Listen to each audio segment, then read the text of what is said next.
Screen کے دوسری طرف جو مناظر ہیں انہیں کیچ کرنا دکھانا کئی لحاظ سے ٹھیک نہیں، البتہ میری آنکھیں جو دیکھ رہی ہیں وہ بتانا ہر لحاظ سے ضروری ہے۔ یہ کون سی جگہ ہے، کون سا کالج یا یونیورسٹی ہے، یہ بالکل اہم نہیں، اہم یہ ہے کہ پورے ملک میں یہ ہو رہا ہے اور ہم اپنی آنکھیں کان زبان بند کیے ہوئے ہیں۔ اگر میں یہاں کیمرہ اس طرف کروں تو لڑکیوں کی شناخت، بے پردگی، کالج حاضہ کی بدنامی اور بہت ساری چیزیں ہیں کہ ذاتیات ٹارگٹ ہوں گی، جو میرا مقصد نہیں ہے اور یہ کوئی پہلی جگہ بھی نہیں ہے۔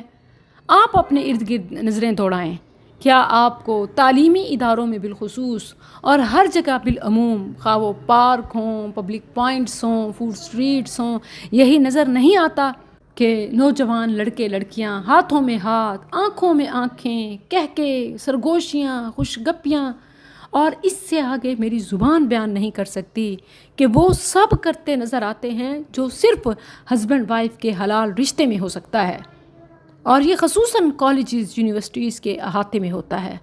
اور میں حیران ہوں کہ کسی کے کان پر جون تک نہیں رینگتی کہ سیفٹی اور سیکیورٹی کے لیے گارڈز، عملہ سبھی رکھوالے ہیں اور ان کی موجودگی میں یہ سب ہو رہا ہے۔ ابھی میں نے ایک جگہ تبدیل کی صرف اس لیے کہ وہاں بیٹھا ہوا جوڑا میری برداشت سے باہر کام کر رہا تھا، کندھے سے کندھا، پورا جسم جیسے بنیان و مرصوص ملا ہوا، اور بات بات پہ ایک دوسرے کی گود میں گرنا، لڑکنا، اور بس وہی جو ناقابل بیان ہے۔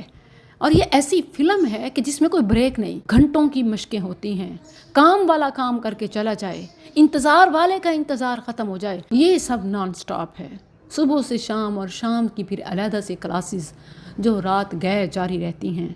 افسوس ہوتا ہے کہ سیکیورٹی گارڈز بھی ٹھہرے ہیں، کیفیٹیریا والے، آنے جانے والے سب، مگر یہ سب چیزیں ان کی نظروں میں اتنی معمولی ہو چکی ہیں کہ ایون مجھ جیسی اجنبی بن کے رہ گئی۔ اور تو اور پھول والے باقاعدہ پھول لیے گھوم رہے ہیں کہ بوقت ضرورت کسی کے کام آ جائے، مطلب ہر طرح کا بزنس پورے عروج پہ ہے اور سب کو کھلی چھٹی ہے، یعنی وہ چار دیواری کہ جہاں سب کرنے کی کھلی آزادی، سوائے علم کے باقی سب کچھ میسر ہے، خواہ پھر وہ جنسی تسکین کا سامان ہو، جنسی ہراسانی ہو، منشیات کا استعمال، منشیات نوشی، منشیات فروشی۔ یہ کیفیٹیریاز، کینٹینز وغیرہ پہ ویپ اور ویلو تو کچھ بھی نہیں، آئس کا عام استعمال ہے، صرف زبانی کلامی باتیں نہیں ہیں۔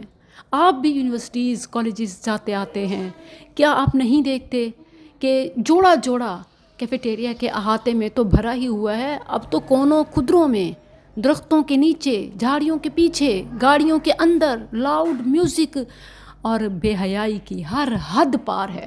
علم تو جدا ہو گیا اور طلبہ و طالبات اکٹھے ہو گئے۔ مخلوط ماحول میں اسٹوڈنٹس کو مزید مخلوط کرنے کے لیے، بلکہ بنیان و مرصوص گچ کرنے کے لیے، جوڑے بنانے کے لیے باقاعدہ میوزیکل پریڈ، رقص کی کلاسز، فن فیئر شو، تفریحی پروگرامز، ان کے نام پر صرف علم و ادب کا ہی نہیں، ماں باپ کی عزتوں کا، دختران ملت کا جنازہ اٹھتا ہے۔ بہت شوق ہے ناچنے گانے کا تو ناچو گاؤ، مگر اپنی شادیوں میں، تعلیم گاہوں میں نہیں، بن بیاہے جوڑوں کے ساتھ نہیں۔ اسے تعلیم کہتے ہیں؟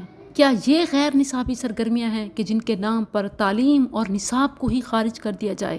باقی تو کسی چیز میں ہم اغیار کی نقالی نہ کر سکے، البتہ اس کام میں کہ تعلیمی اداروں میں بے حیائی فحاشی کی آزادی دینے میں ہم ان سے بھی کئی قدم آگے نکل گئے۔ واللہ یہ وہ مناظر ہیں کہ اگر ماں باپ اپنی آنکھوں سے دیکھ لیں تو کبھی بھی اپنے بچوں کو ان اداروں میں نہ بھیجیں۔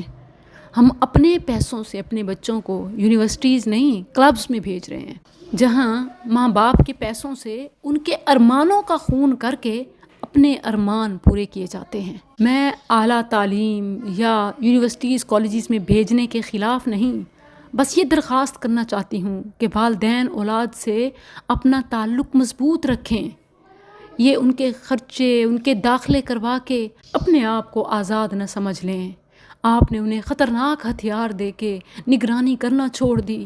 جو انٹرنیٹ سے ٹیوشن لیتے ہوں وہ یونیورسٹیز میں پریکٹیکل کیوں نہیں دیں گے؟ ماں باپ کی ذمہ داری ہے کہ جوان ہوتی اولاد سے اپنا تعلق اور زیادہ مضبوط رکھیں، مسلسل نگرانی کریں۔ آج کی اس نوجوان نسل کو یونیورسٹیز کالج میں بھیج کر اتنی نگرانی کی ضرورت ہے جتنی کہ شاید گھر میں موجود دودھ پیتے چھوٹے بچے کو بھی نہ ہو۔ ہم اس کی حفاظت تو کرتے ہیں، لیکن جوان کر کے، خطرناک ہتھیار پہنا کے، عملی میدان یونیورسٹیز کالج میں پہنچا کے بے فکر ہو کے بیٹھ جاتے ہیں کہ اب کوئی ان کا کچھ نہیں بگاڑ سکتا۔ یہ اپنے آپ کو بگاڑنے کے لیے خود کافی ہیں۔ یہ جس نشے میں مست ہیں، انہیں کوئی غیر تو کیا اپنا بھی نہیں روک اور سمجھا سکتا۔ مجال ہے یہاں کسی گارڈ کی، کسی اور کی، کہ وہ ان کو روکے، ان سے پوچھے، آئی ڈی کارڈ چیک کرے، کلاسز دیکھے، یا انہیں علیحدہ کر دے یا ان کے گھروں میں بھیج دے۔ یہ تو اتنے خطرناک ہو چکے ہیں کہ یہ گارڈز کی گن اتار کے ان کے سر میں بھی مار سکتے ہیں۔ جو آئس کے ساتھ لسٹ اور لہو کا بھی نشہ پی چکا ہو، بتائیے کہ اس سے کیا امید رکھی جا سکتی ہے۔ پھر میڈیا کی جھوٹی ہمدردیاں اور عالمی نعرہ کہ میرا جسم میری مرضی، میں جو چاہوں کروں، مجھے کوئی روک ٹوک نہیں سکتا۔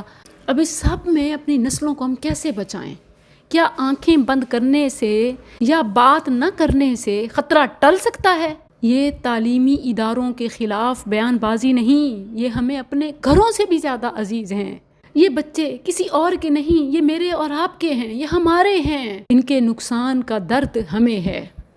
علماء کو بھی اس میدان میں اترنا چاہیے، کالجز، یونیورسٹیز بنائیں، عوام کو ساتھ دینا چاہیے۔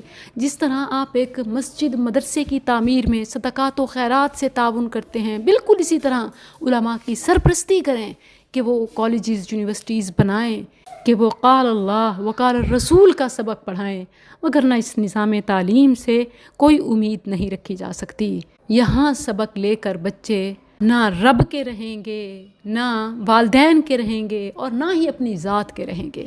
دیکھ لیجئے کہ اب یہ وہ دودھ پیتے بچے ہیں کہ جن کا دودھ چھڑانا آسان نہیں ہے۔ چھوٹے بچے کا دودھ چھڑایا جائے تو کیسے وہ چیختا ہے، حالانکہ وہ ابھی بے بس کمزور ہی ہوتا ہے، لیکن یہ تو طاقتور ہو چکے ہیں، ہم سے بھی بڑے ہو چکے ہیں۔ ان کے منہ کو لگے نشے کو نکالنے کے لیے ہمیں مل کر محنت، ہمت اور استقامت سے کام کرنا ہے، اگر واقعی عذاب علیم کا خوف رکھتے ہیں، کیونکہ واللہ یہ وہ کام ہے کہ آسمان سے پتھر برس پڑیں اور یہ کام کرنے والے بندر و خنزیر بنا دیے جائیں، پھر ہمیں اپنے بچے کہیں نظر نہ آئیں اور ہم منہ دکھانے کے بھی قابل نہ رہیں۔